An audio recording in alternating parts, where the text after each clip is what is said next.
this video we're going to start Chapter 7, the final chapter, solving systems of equations, and in particular we're going to look at solving by graphing. Here we have a system of equations y equals half x minus 1 and y equals 8 minus x. What exactly does that mean? Well, let's look at y equals half x minus 1. This line is made up of infinitely many points, and each of the points, the x and y coordinates of these points, must satisfy the equation of the line. So looking at the far right, on this last point here, x equals 10, y equals 4, which is of course y is half of the x coordinates minus 1, half of 10 minus 1. 4, 1, when x is 4, the y coordinate is half of 4 minus 1. And when x is minus 4, the y coordinate is half of minus 4 minus 1. So this line is made up of infinitely many points, and each one of these points have x and y coordinates which satisfy the conditions of the equation of the line or the curve. Y equals 8 minus x is a very straightforward line to plot.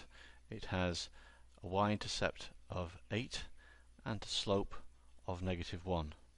Again, every point on this line satisfies the condition that the y-coordinate is equal to 8 minus the x-coordinate.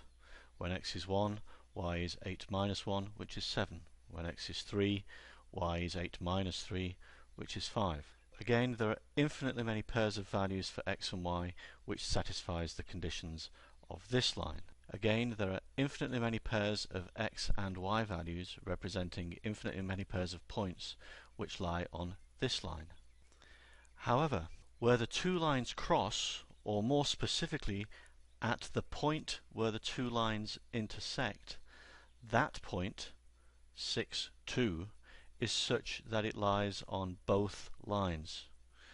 We can check. Does the point 6, 2 lie on the line y equals 8 minus x? Well, of course, 8 minus the x-coordinate 6 does indeed equal 2. What about the blue line? When x is 6, half of x is 3, and 3 minus 1 is 2. So the point 6, 2 lies on the blue line, y equals half x minus 1, and it also lies on the red line, y equals 8 minus x. Therefore, this particular pair of values satisfies the conditions of both equations. Therefore, that is the solution to the two systems of equations given.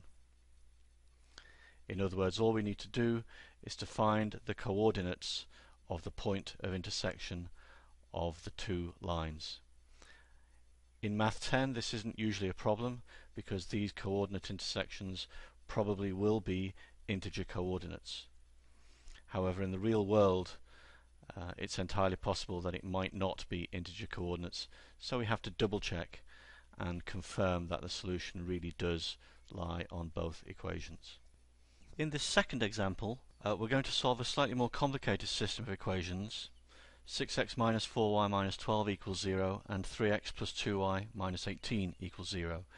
You should recognize that these are both equations of straight lines given in general form, which means we're going to have to work a bit harder to establish where they actually are plotted. So, looking at the first equation, 6x minus 4y minus 12 equals 0, perhaps the easiest thing to do is to find the intercepts. So take the minus 12 over onto the other side, 6x minus 4y equals 12, and then to find the intercepts all we do is set each of x and y to 0 to find the other coordinate for the intercept. To find the x-intercept, let y equals 0, so we're left with 6x equals 12, so x equals 2.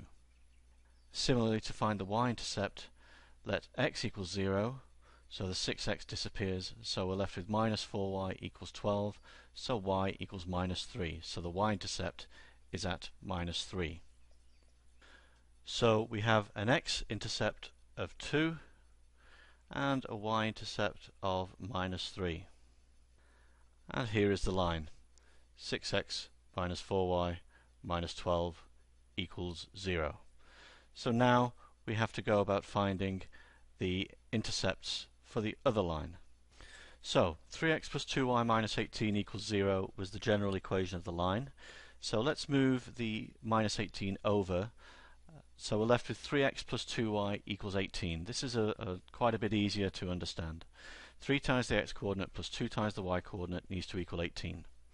In order to find the x-intercept, set y equals 0, in which case we're left with 3x equals 18. So x equals 6, the x-intercept is at 6.